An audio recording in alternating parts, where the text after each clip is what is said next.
여러분들 오시면서 이게 날씨가 좋고 꽃도 피고 요새 피는 꽃이 뭔지 아세요? 아세요? 네, 아카시아 꽃. 어르신이 아카시아 꽃하고 장미가 많습니다. 장미. 네, 이게 한강변을 따라서 이렇게 오다 보면 장미가 보이고요. 그리고 아카시아는 많이 피어 있습니다. 철 따라 이렇게 이런 것을 피게 하시는 정말 하나님이 꽃을 참 좋아하시는 것 같아요. 이 하나님께 감사를 드립니다. 매 주일날 이제 영등포를 떠나서 이제 이쪽 이 고척으로 오는데 항상 보면 이제 그 한강 공원을 거쳐서 이렇게 오거든요. 그러면 많은 사람들이 이렇게 마라톤을 매주 하는 경우가 많아요. 마라톤. 그리고 뭐 하여튼 등산 가는 분들, 뭐 여러 가지 일들로 굉장히 많이 이렇게 활동을 하시는 분들 봅니다. 저는 어느 정도 한 10년, 20년 전까지는 우리나라가 기독교인이 뭐 3분의 2이니 반이니 이런 말까지 들렸었는데 그래서 참 교회 다니는 사람이 많다 이런 생각을 해봤는데 요새는 참 교회 안 다니는 사람들도 참 많구나. 참 많구나. 이런 생각을 하면서 왔습니다. 그래서 참 저는 오면서 이게 정말 꽃도 보고 아카시아 향기도 맡으면서 내가 가는 곳이 어딘가. 그러니까 이곳을 생각하면서 여러분들과 만나서 교제하고 하나님을 경배하고 찬양하고 이게 참 마음에 참 감격이 되고 두근거려집니다. 여러분들은 어떨지 모르지만 제가 꼭 목사라서 그런 게 아니고 정말 그 구원받은 기쁨과 감격이 있는 사람은 이것을 아마 느끼실 것입니다. 오늘 우리가 나눌 말씀은 하나님의 집에 관해서 한번 생각해 보려고 합니다. 여러분 오늘 지금 와 앉아 계신 곳이 하나님의 집입니다. 하나님의 집은 나에게 무엇인가? 오늘 그래서 구약성경 시편 122편을 보겠습니다. 오늘 서지 않고 그냥 앉아서 읽겠습니다. 여러분들이 앉아서 읽으시더라도 하나님 말씀을 이렇게 경외하고 존경하는 마음이 있어야 됩니다. 여러분 미국 교회를 가시면 반드시 성경을 읽을 때 일어서십니다. 네, 일어서세요. 근데 우리가 앉아서 읽는다고 하나님 말씀을 가볍게 보는 건 아닙니다. 그래서 또 일어선다고 해서 반드시 하나님 존경하는 사람들은 아니거든요. 근데 일어서는 마음으로 그렇게 일어서지 않을 때는 그런 마음으로 꼭 읽으시기 바랍니다. 하나님 말씀이 우리의 존경의 대상이 되어야 합니다. 122편입니다. 시편 122편. 자, 이 시편 122편은 다윗이 지은 시입니다. 여기 9절 정도 되어 있는데 길지 않습니다. 다 읽는데 여러분들과 제가 읽을 부분을 함께 읽을 부분을 말씀드리겠습니다. 1절하고 9절입니다. 이 부분은 여러분들과 제가 함께 읽고요. 2절부터 8절까지는 제가 빠른 속도로 읽겠습니다. 자, 먼저 1절 읽습니다. 시작합니다. 그들이 내게 말하기를 우리가 주의 집으로 들어가자 할 때 내가 즐거워하였도다. 제가 읽겠습니다. 오 예루살렘아 우리 발이 네 성문 안에 서리로다. 예루살렘은 전체가 탄탄한 도시로 건설되었도다. 지파들 곧 주의 지파들이 주의 이름에게 감사를 드리려고 이스라엘의 증언을 향하여 거기로 올라가나니 주께서 심판의 왕자들 곧 다윗의 집의 왕자들 거기에 두셨도다. 예루살렘의 화평을 위하여 기도하라. 너를 사랑하는 자는 형통하리로다. 내 성벽 안에는 화평이 있고 내 궁궐 안에는 형통이 있을지어다. 내가 내 형제들과 친구들을 위해 이제 말하리니 내 안에 화평이 있을지어다. 9절 함께 읽습니다. 주 우리 하나님의 집으로 인하여 내가 내 복을 구하리로다. 아멘. 오늘 여러분들과 제가 나눌 오늘 말씀의 제목은 하나님의 집으로 인한 축복이라는 제목을 달았습니다. 하나님의 집으로 인한 축복. 아버지 하나님, 오늘도 저희들에게 이런 믿음을 주심을 감사합니다. 많은 사람들은 산으로 들로 바다로 건강을 위해서, 즐거움을 위해서, 또 친구 사이 교제를 위해서, 아니면 여러 가지 육신의 즐거움을 위해서 분주히 나가 있습니다. 근데 우리는 지금 이 자리에 앉아 있습니다. 주님, 우리에게 이런 믿음을 주신 것을 감사합니다. 믿음이 없이는 우리가 행할 수가 없습니다. 오늘 특별히 주님께서 이곳으로 불러주시고 함께 주님 찬양하고 경배할 수 있게 하신 이 의미를 저희들이 상고해 보기를 원합니다. 하나님의 집, 주의 집의 그 의미를 생각해 보기를 원합니다. 주님, 우리에게 지혜를 주시고 이 말씀이 우리 모든 듣는 영혼 가슴에 다 분명하게 확실하게 심겨지는 시간이 되게 하여 주옵소서. 거룩하신 예수님의 이름으로 기도합니다. 아멘. 오늘 여기 이 본문 말씀에서 보면 주의 집이 나오죠. 하나님의 집이 나옵니다. 이 주의 집, 하나님의 집은 구약의 성막 혹은 성전을 의미합니다. 성전이라 성막이다 그러면 성자가 들어갑니다. 성은 거룩하다는 뜻입니다. 그래서 거룩한 집이라는 의미죠. 이런 집에는 당시에는 이방인은 출입이 불가능했습니다. 이방인은 누굴 얘기하죠? 이스라엘 사람이 아닌 사람들. 하나님을 이제 하나님이라고 여호와 하나님을 믿는 이스라엘 사람들 아닌 그 이방인들은 여기에 거룩한 집에 들어갈 수가 없었습니다. 뭐만 허용했느냐면 뜰에 가는 것만 허용을 했습니다. 그러나 이스라엘 백성들은 출입이 가능했습니다. 이곳을 들어가려면 성막이든 성전이든 들어가려면 제일 먼저 그 문을 통과해서 번제단을 들어가야 됩니다. 번제단을 통과합니다. 번제단은 예수님께서 우리를 위해서 죽으신 그런 예표입니다. 만날 매일 거기에 양들이 죽어갑니다. 그 번제단을 거쳐서 이제 성소로 들어가게 됩니다. 성소로 들어가면 또 성소를 거쳐서 지성소로 들어갑니다. 지성소로 들어가면 지성소에 하나님의 임재를 나타내는 법궤라는 것이 있습니다. 법궤. 이 법궤 위에는 또 이 법궤 위에는 뭐가 있었냐면 시은좌라는 게 있습니다. 풀어서 말씀드리면 긍휼의 자리라는 것입니다. 여기 양쪽에 천사가 그런 형상을 가지고 내려다보는 그런 이 법궤 시은좌가 있습니다. 하나님께서는 이런 성막과 성전을 만드시고 이스라엘 사람들에게 이렇게 명령하십니다. 내가 너희들을 이 성막과 성전에서 만나겠다라고 얘기하십니다. 하나님은 무소부재하신 분입니다.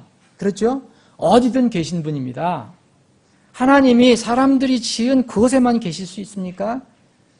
어디든 계실 수 있는 분입니다. 그럼에도 불구하고 하나님께서는 이스라엘 백성에게 성막, 다음에는 성전을 지으신 뒤에 내가 그곳에서 너희들을 만나겠다라고 말씀하십니다. 출애굽기 25장을 보면 이런 말씀이 있습니다. 이 성막을 지으라고 말씀하시면서 출애굽기 25장에 보면 8절에 보면 또 내가 그들 가운데 거하도록 그들이 나를 위해 성소를 만들게 하라. 이 모세에게 명령한 겁니다. 또 너희는 내가 네게 보여주는 모든 것에 따라 성막의 양식과 성막의 모든 기구의 양식대로 그것을 만들지다. 그대로 하나님께서 명령하신 대로 만들어라. 내가 거기에서 너희들 만나겠다. 22절 보면 거기서 내가 너와 만나고 긍휼의 자리 위, 곧 증언궤 위에 있는 두 그룹 사이에서 너와 대화하되 내가 이스라엘 자손을 위해 네게 명령으로 줄 모든 것에 관하여 대화하리라. 이렇게 하나님께서는 이 성막 성소, 특별히 지성소에 있는 법궤 그 쉬운 자에 관해서 이렇게 말씀하셨습니다. 구약의 성막과 성전, 그리고 성전 안에 있는 여러 가지 기구가 있습니다. 성전 안에 이런 물두멍도 있었어요. 큰 물두멍이 있었습니다. 이런 모든 여러 가지 기구, 촛대든 여러 가지 이런 기구들은 예수 그리스도, 성막, 성전 그 자체도 마찬가지고 예수 그리스도와 그분께서 하시는 역할, 그분의 사역, 그것을 예표하고 설명해 주는 것입니다. 성막 공부를 하면은 전부 예수님을 찾아낼 수 있습니다. 하나님께서 지금 말씀하십니다. 모세에게 너희들은 성막을 짓고 거기에 내가 지으면 내가 거기에 너희들과 만나겠다. 그 지성소, 법궤 위에 임하시던 바로 그 하나님께서 이제 지금으로부터 2000년 전에 그 하나님께서 우리 몸을 입으시고 이 땅에 오셨습니다. 이스라엘 백성에게 내가 거기서 너희들을 만나겠다고 하신 그 하나님이 몸을 입으시고 우리의 몸을 입으시고 이 땅에 오셨습니다. 그게 성탄절입니다. 그게 임마누엘입니다. 그 예수님께서 오셔서 뭐라고 하셨느냐면은 내 몸이 내가 육을 입고 이 땅에 왔는데 내 몸이 바로 참 성전이다 말씀하셨습니다. 여러분 이 의미를 정말 깊이 생각해 보셔야 됩니다. 구약, 신약 나누지 마시고 성경은 나눠져 있지만 분명히 구약도 하나님 말씀이고 신약도 하나님 말씀입니다. 자, 요한복음 2장에 보면 이런 말씀이 있습니다. 2장 18절 보면 이에 유대인들이 그분께 응답하여 그분께 이르되 내가 이런 일들을 행하니 우리에게 무슨 표적을 보이겠느냐. 예수님이 하나님이심을 믿지 않는 유대인들은 이렇게 표적을 좀 보여달라, 좀 기적, 멋있는 기적을 보여달라라고 얘기합니다. 그럴 때 예수님께서 그들에게 대답하여 이르시되 이 성전을 헐라. 예수님 계셨을 때는 거기에 헤롯 성전이 있었습니다. 이 성전을 헐라 사흘 안에 내가 그것을 일으켜 세우리라 하시니 유대인들이 오해를 했습니다. 이에 유대인들이 이르되 이 성전을 짓는데 46년이 걸렸거늘, 헤롯 성전 지을 때 46년 걸렸거든요. 내가 그것을 사흘 안에 세우겠느냐? 이렇게 공격을 합니다. 그러니 주님께서 21절 보면 그러나 그분께서는 성전인 자기 몸을 가리켜 말씀하셨더라. 여러분, 이 성전을 헐라, 나를 죽이라, 내가 사흘 안에 다시 그것을 일으켜 세우리라. 너희들이 일으켜 세우는 게 아니다. 내가 스스로 일어날 것이다. 하나님 아버지께서 일으켜 세우실 것이다. 하나님은 우리 몸을 입고 이 땅에 오셨습니다. 그분이 예수 그리스도입니다. 그 예수님께서 내가 참 성전이다 말씀하셨습니다. 예수님은 말씀 그대로 죽으셨다가 3일 만에 부활하셨습니다. 이제는 그 성막 되시고 성전 되시고 성전의 성소가 되시고 지성소가 되신 분, 또 지성소의 법궤, 언약궤, 그 언약궤 위에 긍휼의 자리, 시은좌가 되시는 바로 그 주님께서 교회를 세우시고 교회의 머리가 되셨습니다. 너는 베드로라. 내 위에 세우는 게 아니고 내가 이 반석 위에 교회를 세우리니. 이 반석은 예수 그리스도를 의미합니다. 지옥의 문들이, 내 교회를 세우리니 지옥의 문들이 이기지 못하리라. 바로 예수님께서 내 교회를 세우셨다고 말씀하셨습니다. 그래서 교회의 주인은 예수님입니다. 교회의 머리는 예수님입니다. 이제 예수 그리스도를 믿고 구원받은 사람은 다 하나님의 성전이 된다는 거 여러분들 아시지요? 고린도전서 3장에 보면 이런 말씀을, 너희가 하나님의 성전인 줄, 곧 너희가 하나님이 거하시는 거룩한 집인 줄 알지 못하느냐? 너희가 하나님이 영이 거하는 것인 줄 알지 못하느냐? 이렇게 묻습니다. 구원받은 고린도 교회 성도들에게 하신 말씀입니다. 지금은 예수 그리스도를 믿은 사람들은 하나님이 거하시는 거룩한 집이 됩니다. 각자 여러분들이 거룩한 집입니다. 이 집이 모여서 뭐가 이루어집니까? 바로 지역 교회를 이루는 겁니다. 개별 성전이 모여서 교회가 되는 것입니다.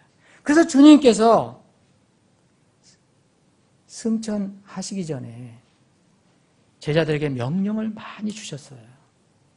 그 사도들은 주님부터 계시를 받고 특히 바울 사도는 그 많은 편지에서 어떻게 얘기하냐면 바로 이 교회가 내가 남겨놓은 몸이다 라고 얘기합니다.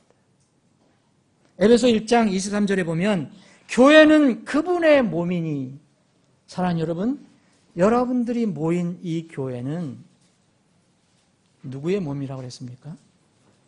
예수 그리스도의 몸입니다. 이건 제가 말하는 게 아닙니다. 하나님께서 말씀하시는 겁니다. 교회는 그분의 몸이니 곧 모든 것 안에서 모든 것을 충만하게 하시는 분의 충만이니라. 여러분 충만한 거 다른 데 가서 찾으실 이유가 없습니다. 주님의 몸 안에서 찾아야 됩니다. 구약의 성막, 성전, 물론 신약의 교회와는 다릅니다. 구약의 성전, 성막은 이스라엘 선민들이 모인 곳이었습니다. 그러나 그들이 경배하는 대상은 똑같습니다. 구약의 성전, 바로 신약교회의 그림자입니다. 다윗과 같은 그래서 구약 성도들은 오늘 본문, 우리가 살펴보는 시편 120편, 이 시편은 바로 다윗이 기록한 것입니다. 하나님의 감동을 받아서 기록한 것입니다. 다윗과 같은 구약의 성도들은 무엇을 중요시 여겼습니까? 성전을, 성막을 바로 법궤가 있는 곳, 그곳을 하나님의 집으로 불렀습니다.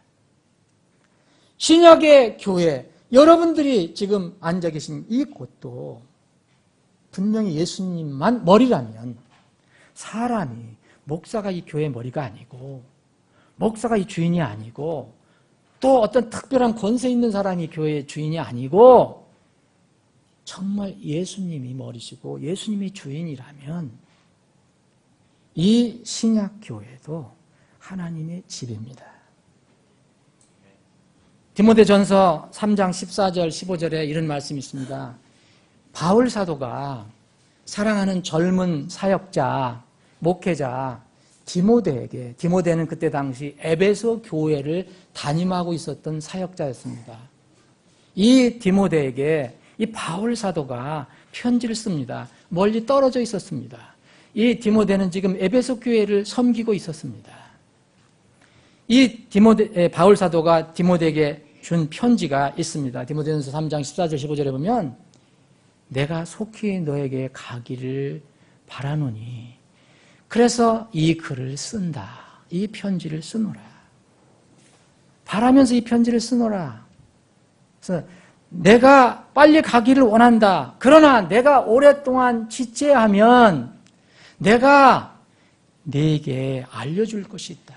네가 하나님의 집에서 어떻게 처신해야 할지 알게 하려 하노니 편지를 왜 쓰냐 그랬습니까? 왜 쓴다고 그랬습니까? 디모데가 하나님의 집에서 어떻게 처신해야 할지 알게 하려고, 네가 하나님의 집에서 어떻게 처신해야 할지 알게 하려 하노니 이 집은 바로 그 집은, 네가 있는 그 집은 살아계신 하나님의 교회요 진리의 기둥과 터니라. 이거는 하나님께서 바울 사도를 통해서 알려주신 말씀입니다. 여러분 이렇게 귀한 말씀을 정말 한번 잘 기억해 보시기 바랍니다. 이 지상에 어떤 곳, 어떤 기관도 하나님께서 진리의 기둥과 터라고 한 곳이 없습니다. 하나님께서 어떤 곳을 하나님의 집이라고 말씀하신 적 없습니다.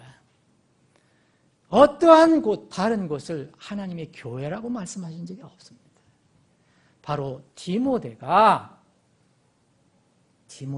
섬기고 있었던 에베소 교회, 그 교회를 하나님의 집이요, 하나님의 교회요, 진리의 기둥과 터라고 말씀하신 것입니다. 이스라엘 백성은 이 하나님의 집 중심으로 살았습니다. 이들이 이 성전 중심, 하나님의 집 중심의 삶을 떠났을 때 항상 고난이 왔습니다. 고통이 왔습니다. 온 민족적으로 어려움을 당했습니다. 나중에는 포로까지 되어갔습니다. 나라가 망하기도 했습니다. 공식적인 이 지상의 신약의 첫 교회는 예루살렘 교회입니다. 예수님께서 세우신 예루살렘 교회. 당시는 여러분들 사도행전 읽어보시면 이 예루살렘 교회가 어디서 모였냐면 아직도 무너지지 않고 있었던 로마가 아직 쳐들어오지 않을 때였잖아요. AD 70년에 이 예루살렘 성전은 무너졌거든요. 그 전까지는 성전으로 그냥 건물이 있었습니다. 근데 이미 예수님께서 오셔서 교회를 세우셨어요. 구원받은 사람들을 교회로 모셨다는 겁니다. 근데 이 사람들이 어디서 모였느냐면 사도행전을 여러분들 읽어보시면 3장 같은 걸 보면 그 성전 한 부분에서 모인 것을 알 수 있습니다. 성전으로 다 모인 것을 알 수 있습니다. 사도행전 3장을 보면 이제 베드로와 요한은 이제 그 성전으로 올라갑니다. 기도할 시간이 돼서 올라갑니다.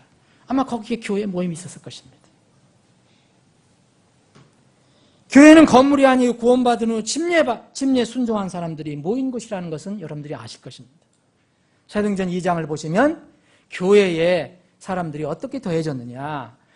베드로가 복음을 선포합니다. 너희들 회개하라. 예수를 믿어라. 하루에 3,000명이 놀랍게 예수를 믿는 놀라운 역사가 일어났습니다.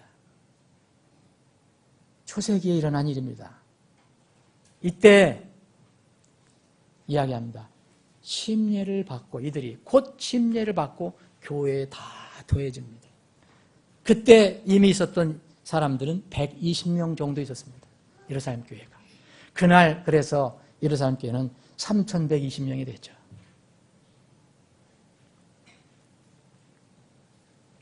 교회는 다시 말씀드리면 건물이 아닙니다. 무슨 건물 보고 교회라고 하면 안 됩니다. 거기에 있는 사람들이 교회입니다. 믿는 사람들이 믿었습니다. 베드로가 복음을 선포했습니다. 그것을 받아들였습니다. 죄인인 것을 다 인정하고 이 죄를 어떻게 처리할까? 우리가 어찌할꼬 할 때 주 예수를 믿어라. 회개하라. 그럼 너희들이 구원을 받는다. 구원을 받은 사람들이 생겼습니다. 그들이 교회를 들어와야 됩니다. 어떻게 들어옵니까? 그들이 침례를 받게 되었습니다. 침례를 받고 교회에 들어왔습니다. 사랑하는 여러분, 우리가 눈으로 보이는 이 지역 교회에 들어오는 유일한 방법은 세례문답하고 들어오는 게 아닙니다. 직분 받는다고 들어오는 게 아닙니다. 일정 기간 교육 훈련 받는다고 들어오는 게 아닙니다. 목사가 인정했다고 들어오는 게 아닙니다. 하나님은 딱 한 방법밖에 알려주시지 않습니다. 구원받아야 되고 구원받은 사람이 하나님께서 명령하신 침례에 순종하는 겁니다. 물론 침례 받기 전에 구원받으면 하늘에 갈 수가 있습니다. 여러분, 주님의 교회와 하나님의 왕국은 다르다는 걸 여러분들 분명히 아셔야 됩니다. 요한복음 3장에 나와 있는 하나님의 왕국은 거듭나면 들어갈 수 있는 것입니다. 물과 성령으로 2번 태어나면, 사람이 다시 한번 거듭나면 하나님의 왕국에 들어갈 수 있습니다. 그게 하나님의 왕국입니다. 그건 우리 눈에 보이지 않습니다. 근데 주님의 교회는, 바로 예수님께서 세우신 교회는 바로 이렇게 지역에서 보이는 사람들이 모여서 이루는 것입니다. 심리의 어떤 그 양식으로 우리는 오늘 오후에 이제 물침례를 합니다. 제가 오후에 다시 말씀을 나눌 겁니다. 구원받고 물침례에 순종해서 들어왔습니다. 여러분, 저는 여러분들 마찬가지겠지만 성경 말씀 외에는 저는 신뢰하지 않습니다. 만약 성경 말씀과 어떤 사람이 얘기하는 것이 두 가지 이게 서로 틀리다면 저는 아무리 훌륭한 사람이라도 그 말은 안 따릅니다. 저는 하나님 말씀을 따릅니다. 제가 혹시 때로는 이해가 안 되더라도 저는 그냥 하나님 말씀을 따릅니다. 여러분 잘 생각해 보십시오. 성경은 잠긴 물침례, 곧 이제 베프티즘이라는데 이 밥티즘 외에는 방법을 인정하지 않습니다. 찾을 수가 없습니다, 여러분. 여러분 아무리 성경을 찾아보십시오. 그래서 이 지역교회는 이 교회에 이 성경이 나와 있는 교회에 사도행전에서 쭉 보면 교회 사람들이 침례받는 내용은 다 이런 물속에 들어가는 침례였습니다. 그래서 여러분들 초세기 교회는요, 사실 그런 의미에서 보면 다 베프티스트였습니다. 이 말 여러분들 오해 안 하셨으면 좋겠습니다. 지금은 교파가 많으니까 너는 뭐냐 이렇게 얘기하지만 우리는 그런 교파를 얘기하는 게 아닙니다. 침례 성도를 이야기합니다. 세례교도나 이런 용어는 우리에게 맞지 않습니다. 우린 침례 성도입니다. 침례 교도도 침례 성도로 부르면 좋겠습니다. 성도라고 하지 교도라고는 하지 않습니다. 성경에 분명히 세인트라고 얘기하잖아요. 성도. 거룩하게 된 백성들이라는 뜻입니다. 무리라는 뜻입니다. 여러분들이 교회를 찾아보면, 교회 들어온 사람들 보면 초세기 교회는 다 베프티스트였습니다. 곧 침례 신앙을 믿었던 침례 성도들이라는 거예요. 다른 것을 찾아볼 수가 없습니다. 여러분, 예수님의 길을 6개월 전부터 예비했던 침례 요한도 물침례를 주었습니다. 여러분, 요한이 침례를 받는 장소가 어디였는지 아셨죠? 어디 아시죠? 요단강. 왜 요단강이었습니까? 물이 많았기 때문이라고 합니다. 요한복음 3장 23절에 보면 이 에논이라는 곳, 요단강 근처에 에논이 물이 많았다. 물이 많아서 거기 침례를 줬다 얘기합니다. 예수님도 물침례를 받으셨습니다. 제자들도 침례를 받았습니다. 물침례를 받았습니다.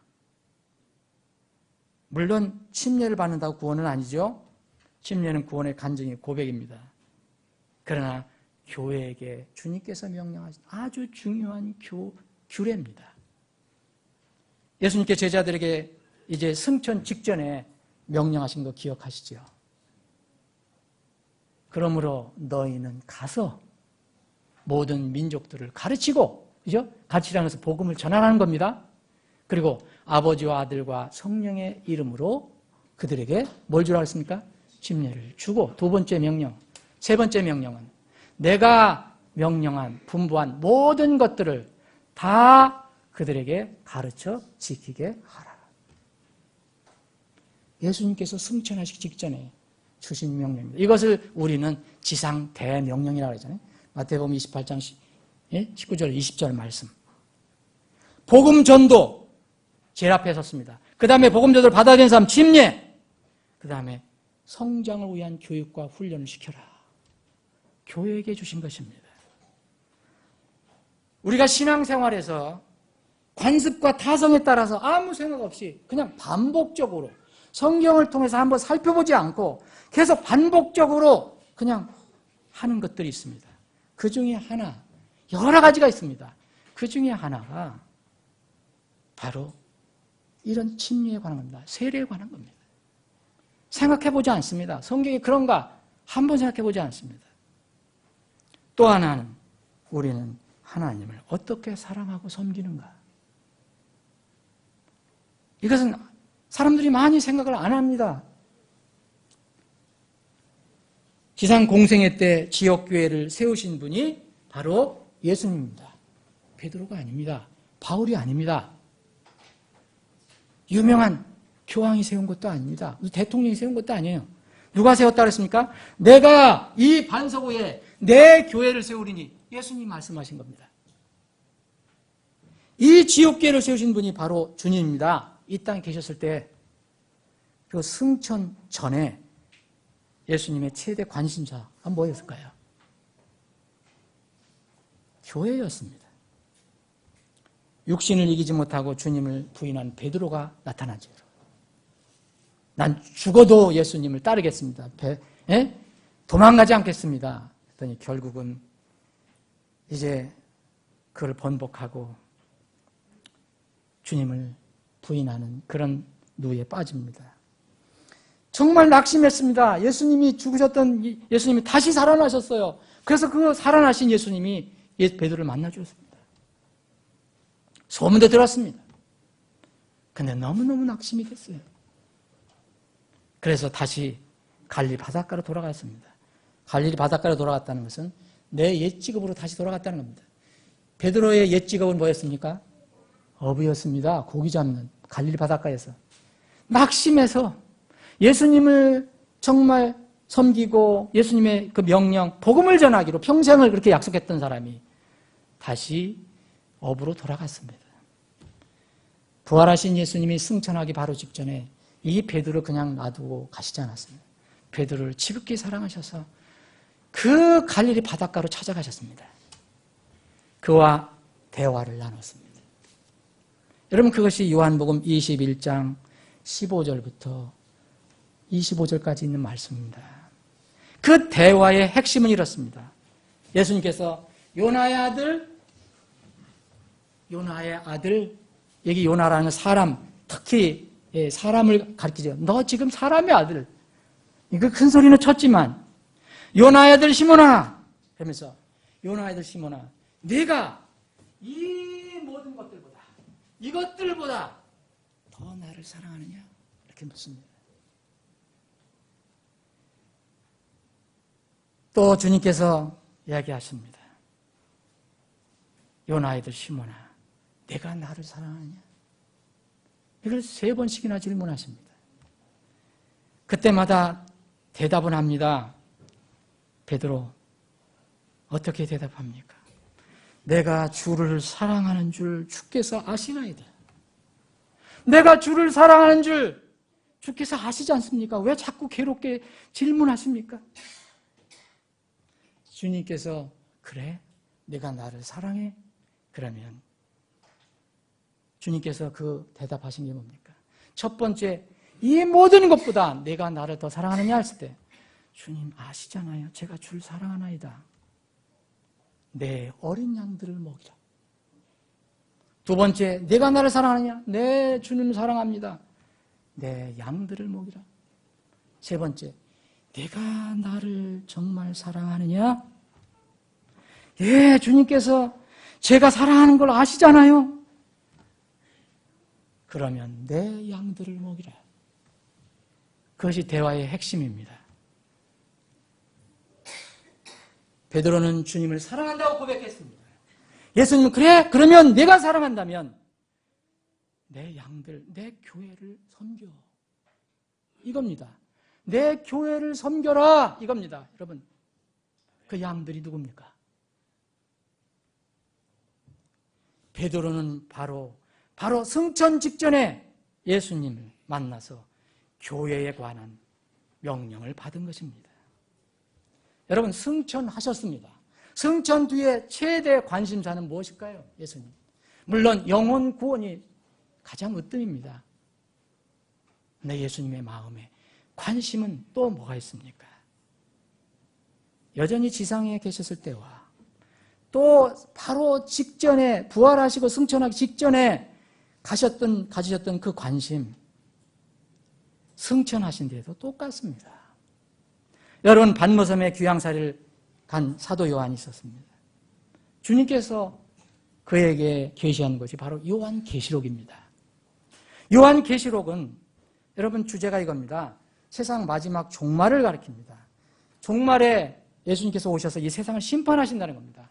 곧 가까이 왔습니다. 주님 재림이 거기에 주제입니다. 수신자는 누굽니까, 여러분? 수신자는 누구죠? 7교회입니다. 7교회.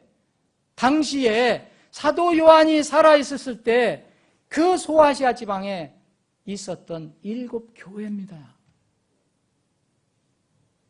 이 7교회 지역교회들. 그런데 그 계시를 받은 날이 바로 요한계시록 1장 10절에 보면 사도 요한이 계시를 받은 날이 뭐라 하냐면 주의 날이라고 되어 있습니다. 주의 날이 무슨 날인지 아시죠? 바로 오늘 여러분들이 오늘 주님을 섬기는 바로 오늘입니다. 주의 날. 주님의 마음에 온통 가지고 있는 것이 무엇인가 여러분들 생각해 보십시오. 7교회에 이 엄청난 계시를 주신 것입니다.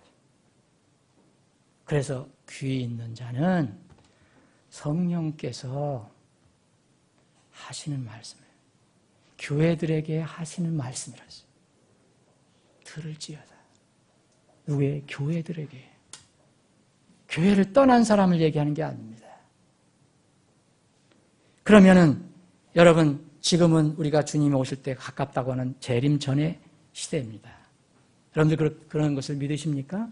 우리가 날은 모르지만 분명히 예수님이 곧 오시라고 한 때, 그리고 모든 이 여러 가지 어떤 그 세상에 돌아가는 어떤 것을 보면 예수님이 오실 때 가깝다는 것은 사실입니다. 날은 절대 모릅니다.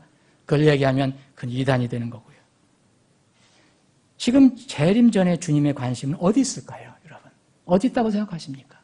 물론 영혼 구원입니다. 그 외에 어디 있다고 생각하십니까? 여러분 계시록 바로 여러분 이 앞에 부분에 그 7교회에 주신 계시, 그리고 마지막에 이 계시록이 마감이 됩니다. 그러면서 그것이 끝나거든요. 여기 절대 더하지 마라, 빼지도 마라, 더 이상 계시가 없다. 그런데 여기 요한계시록 22장을 보면 마지막에 보면 이런 말씀을 합니다. 요한계시록 22장 12절 보면 보라 내가 속히 오리니 내가 줄 보상이 내게 있어 각 사람에게 그의 행위에 따라 주리라. 그런데 이 주님께서 계속 말씀하신 그 내용이 어디에서 계시가 된 겁니까? 누구에게 계시가 된 겁니까?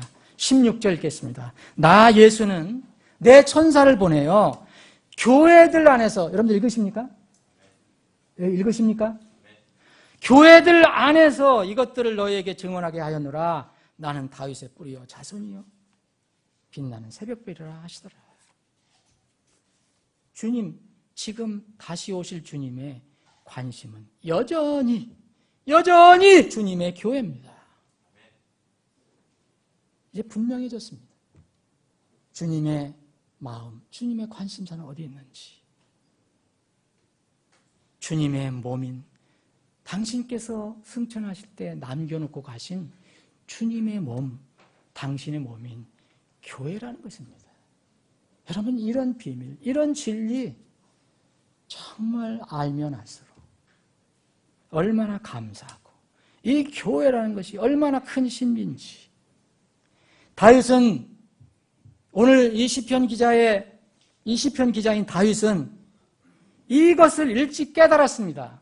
그래서 주를 사랑하리라, 주를 사랑하겠다고 고백을 합니다. 그런 시편 18편 1절에 보면 오 나의 힘이 되시는 주시여, 오 나의 힘이 되시는 주여, 내가 주를 사랑하리이다. 내가 주를 사랑하겠다고 아주 결단을 합니다. 근데 이 시편 기자 다윗이 절절히 쓴 글을 보면 거의 대부분 성전과 성막과 연결이 되어 있습니다. 그 중에 하나가 오늘 121편입니다. 122편입니다. 여러분 120편부터 시편 119편은 이제 말씀에 관한 큰 긴 장이고요. 120편부터 120편 보면은 그 위에 위로 올라가는 노래라는 타이틀이 있습니다. 근데 이게 쭉 나와 있습니다. 위로 올라가는 노래, 위로 올라가는 노래, 위로. 이게 어디까지 계속이 되느냐면 134편까지 계속이 됩니다. 여러분 전부 15편입니다. 이걸 보고 위로 올라가는 노래, 시편이라고 합니다. 도대체 위로 올라가라는 게 뭡니까? 위로 올라가는 게 뭘까요? 여러분 이 성경을 잘 읽어보시면 자 오늘 다시 본문 말씀 보겠습니다. 그들이 내게 말하기를 우리가 주의 집으로 들어가자 할 때 내가 즐거워하였도다. 여러분 이 다윗이 이야기하는 주의 집이 어딜까요? 성전인 줄 아시죠 여러분? 바로 하나님의 임재가 있다고 하는 그 성전인 줄 아시죠? 그런데 이 시편은 또 이스라엘 백성들이 아주 이 귀하게 여기고 많이 애우고 노래했는데 언제 했느냐? 포로로 잡혀가서. 그들은 성전을 잃어버렸습니다. 고향을 이제 잃어버렸습니다. 나라를 잊어버렸습니다. 먼 나라 갔어요. 한 번도 이제 성전에 가서 예배를 드릴 수가 없는 처지가 되었습니다. 이제 놀랍게 고레스 왕이 다시 돌아가라는 명령을 내립니다. 거기서 생각합니다. 야, 거기 아름다운 성전, 우리가 예배드렸던 그 성전. 시편 126편이 바로 나옵니다. 위로 올라가는 노래 또 나오잖아요. 주께서 시온에 포로된 것을 되돌릴 때 우리가 꿈꾸는 자들 같아도다. 우리가 예배가 회복이 되는구나. 우리가 하나님을 예배할 수 있는 기회가 다시 생기는구나. 이 시편 기자는 온통 하나님의 집에 마음이 가 있습니다. 오늘 시편 120편은 바로 그겁니다. 이것은 우리에게도 지금 해당이 됩니다. 이건 소위 얘기하면 순례자의 기도라고도 합니다.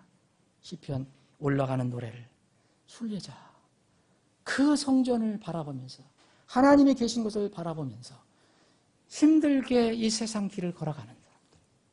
여러분 이스라엘 백성은 하나님께서 1년에 최소한 남자는 3번 이 성전에 와서 예배를 드리라고 했습니다. 절기. 여러 절기가 있었지만 7절기 중에서도 특히 세절기, 이 세절기는 반드시 와라 그랬어요. 남자들이 다 가족을 끌고 와야 됩니다. 오순절, 그리고 이 6월절, 오순절, 성막, 장막절 이럴 때는 반드시 왔습니다. 이들이 그때마다 멀리 자기 고향에서 그 성전을 향해서 올라갈 때 이 노래를 불렀다고 합니다. 그 가는 과정에는 여러 가지 어려움이 있을 수 있습니다. 고난도 있을 수 있습니다. 그러나 그것을 뚫고 그날을 그 장소를 생각하며 걸어갔습니다. 그래서 올라가는 노래입니다. 이 9절에 보면 주 우리 하나님의 집으로 인하여 내가 네 복을 구하리로다. 다윗은 복은 바로 하나님의 집에서 나온다. 진리의 기둥과 터가 되는 데서 나온다. 바로 하나님의 집에서 나온다는 것을 알았습니다. 저는 1993년에 이제 시골에서 자비랑 목회를 하고 있었습니다. 자비랑 목회를 했었습니다, 그때는. 그때가 10월이었습니다. 10월이었는데, 그럼 제가 이번에 진도 여기서 침몰 사건 때문에 생각이 났습니다. 그때 제가 시골에서 목회하는 지역이 거기서 가까웠습니다. 그때 무슨 일이냐면 주일이었습니다. 기억을 합니다. 저는 쌍십절이라고 기억을 합니다. 쌍십절 아시죠? 10월 10일. 그때 마침 주일이었습니다. 근데 그때 제가 섬기는, 제가 이렇게 이끌던 그 교회의 한 자매가 멀리서 오는 자매인데 그 자매 동생인가 조카가 있는데 구원받은 조카가 있는데 교회를 등한히 합니다. 그래서 그 자매가 늘 기도했었습니다. 그런데 그날 우리가 예배를 다 끝났는데 그 소식이 들어왔습니다. 서해 페리오 침몰 사건. 여러분 아시죠? 그때가 주일입니다. 그때 조사해보니까 한 360명이 탔는데 290명이 죽었어요. 290명이 죽었어요. 엄청나게 죽었어요. 근데 그 대부분의 간 사람들이 뭐냐면 다 행락객들이었습니다. 대부분. 그리고 그 중에 많은 사람들이 그 좋은 그 섬에 가서 가서 이렇게 낚시를 하려고 간 겁니다. 근데 그 자매의 동생이 바로 그날 구원받은 사람인데 낚시를 하러 그 배를 탔었습니다. 근데 그 배에서 영 나오질 못했습니다. 전 그걸 잊어버리질 않습니다. 이 서해 에페리온은 이번 그 진도는 주중에 일어났지만 그때는 그 주일날 저희들이 예배를 드리고 나서 소식을 들었기 때문에 절대 저는 안 잊어버립니다. 그 수는 내가 몇 명인지 정확히 몰랐지만은 그건 잊어버릴 수가 없습니다.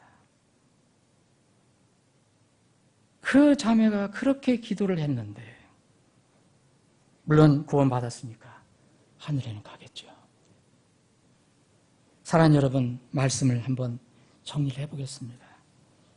사랑하는 여러분, 여러분들 아내를 사랑하십니까? 임성환 형제 아내 사랑하세요? 이금희 자매님은 남편을 사랑하세요? 대답은 참 잘하십니다. 감사합니다. 정말 자녀 사랑하십니까? 그리고 여러분 어린 자녀들 엄마 아빠 사랑하십니까? 우리 자녀들 한번 얘기를 해보세요. 엄마 아빠 사랑하십니까? 엄마 아빠 사랑하십니까?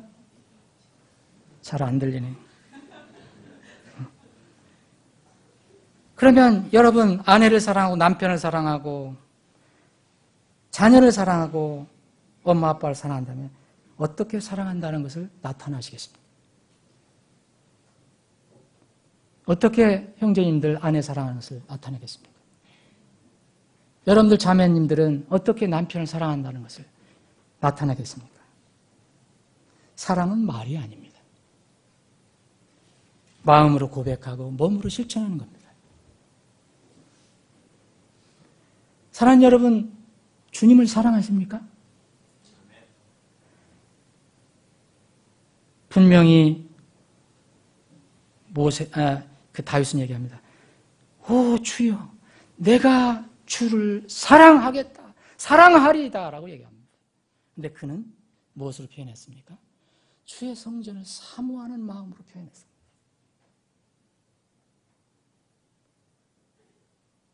주님을 사랑한다고 하면서 그분께서 오시기 전에 주님의 몸으로 남겨놓고 가신 그 몸을 사랑하지 않으면 사실 그것은 공허한 고백입니다. 저는 이 말씀을 준비하면서 저도 많이 마음이 어떻게 무거웠습니다. 정말 주님을 사랑한다고 하면서 그분이 그렇게 간절하게 얘기하시는 주님의 몸에 대한 전혀 관심이 없는 것은 그것은 정직하지 못한 고백입니다. 하나님 사랑은 결코 주님의 몸과 분리해서 생각할 수 없습니다. 진리이신 주님을 우리가 믿습니다. 주님을 사랑하는 것은, 진리의 주님을 사랑하는 것은 지상에서 유일한 진리의 기둥과 터인 하나님의 집, 교회를 사랑하는 것으로 증명하지 않고서는 다른 방법이 없습니다. 이 진리에서 바로 이 시대에 많은 그리스도인들이 떨어져 나가 있습니다. 정말 이게 안타까운 것입니다. 관심이 없거나 무시합니다. 참으로 안타깝습니다. 사랑하는 여러분, 저는 이 설교를 준비하면서 제가 정말 기도하면서 주님께 간절히 기도하며 결단한 게 있습니다. 주님께서 저를 전임 사역에서 은퇴하게 하시면 수년 내든 불원간에든 하여튼 은퇴하게 하시면 일반 성도로 바른 말씀, 바른 구원을 전하는 바른 교회와 운명을 함께 하겠습니다. 또 하나, 도시에서 제가 더 이상 사역을 할 수 없게 되면 침례신앙을 고수하는 교회, 바로 주님이 세우신 교회, 성경적인 그 교회, 이 교회나 동일한 침례신앙을 가진 사람들이 모여있는 곳으로 저는 갈 것입니다. 그곳에서 저는 주님 오실 때까지 매일 주님을 예배하며 전도하며 찬양하며 살 것입니다. 저는 전임 사역으로 부르심을 받을 때 그 고투, 그 고뇌와 그 싸움, 그 영어로 스트러글이라고 하는 이거를 저는 잊을 수가 없습니다. 세상 일을 내려놓고 이걸 하려고 할 때 절대 잊지 않습니다. 그래서 저는 아무리 좋은 환경, 아무리 좋은 조건을 누가 제시해도 주님의 교회를 섬길 수 없는 곳이라면 저는 절대 가지 않을 것입니다. 곤궁하고 힘들어도 주님의 집에 거할 수 있으면 저는 그것으로 만족하고 감사할 것입니다. 예배하고 기도하고 찬양하고 전도하고 교제할 때 제가 바로 그 일을 할 때, 제가 예배를 드릴 때, 기도할 때, 전도할 때, 사랑하는 형제 자매들과 교제할 때 저는 그때 주님이 오시기를 바랍니다. 젊은이들에게 주는 권면이 있습니다. 그럼 전도서 11장 9절부터 10절 그리고 12장 1절 2절을 꼭 읽어보시기 바랍니다. 거기에 얘기합니다. 젊은이들 너희들 마음대로 살아라. 원하는 대로 기뻐하는 대로 가라. 원하는 대로 걸어라. 그런데 분명히 기억하라. 하나님께서 너희들을 심판의 자리로 인도하실 것이다. 그래서 젊었을 때 내 창조 하나님을 기억하라 라고 얘기합니다. 여기 젊었을 때는 반드시 연령적으로만 얘기하는 게 아닙니다. 내가 건강하고 내가 하나님 없이도 살 수 있어 라고 생각하는 젊은이를 포함해서 나이 든 사람 다 해당됩니다. 오늘 시편 84편을 읽고 오늘 말씀 마무리하겠습니다. 시편 84편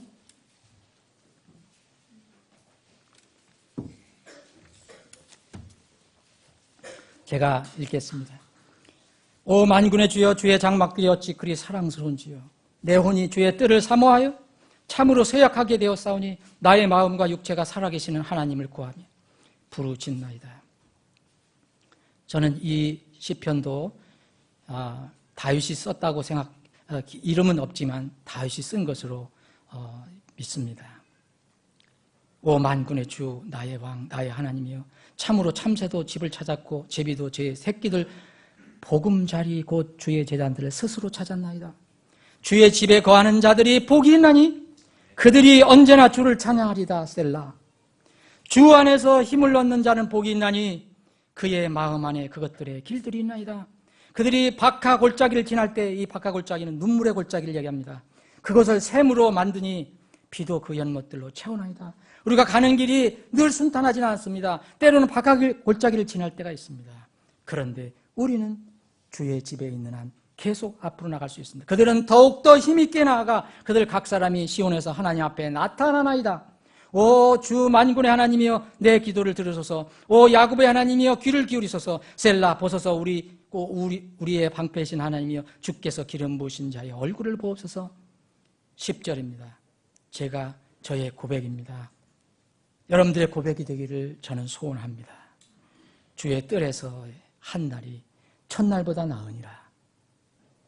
내가 사악한 자의 장막들에 거하는 것보다 차라리 내 하나님의 집 문지기가 되겠사오니 주 하나님은 해와 방패가 되시나이다. 주께서 은혜와 영광을 주시며 곧바르게 걷는 자들에게 좋은 것을 아끼지 아니하시리이다. 오 만군의 주여 주를 신뢰하는 자는 복이 있나이다. 아버지 하나님, 우리에게 하나님의 집을, 주의 집을 허락해 주셔서 함께 모여 주님을 찬양하고 경배할 수 있게 하시니 감사합니다. 우리는 이 놀라운 특권과 기쁨을 때로는 잊고 지납니다. 이 놀라운 복을 우리가 잊어버리고 살아갑니다. 주님, 이 엄청난 복을 우리에게 허락해 주심을 감사합니다. 우리에게 하나님의 집, 하나님의 교회, 진리의 기둥과 터가 우리에게 있다는 이 사실이 얼마나 감격스러운 일입니까? 시편 기자의 고백처럼 세상 그 어느 것보다도 아무리 나에게 좋아도 세상 그 사악한 자의 장막들에 거하는 것보다는 하나님의 집 차라리 문지기가 되겠다는 것이 이 시편 기자의 고백인데 이것이 우리의 진정한 고백이 되기를 간절히 소원합니다.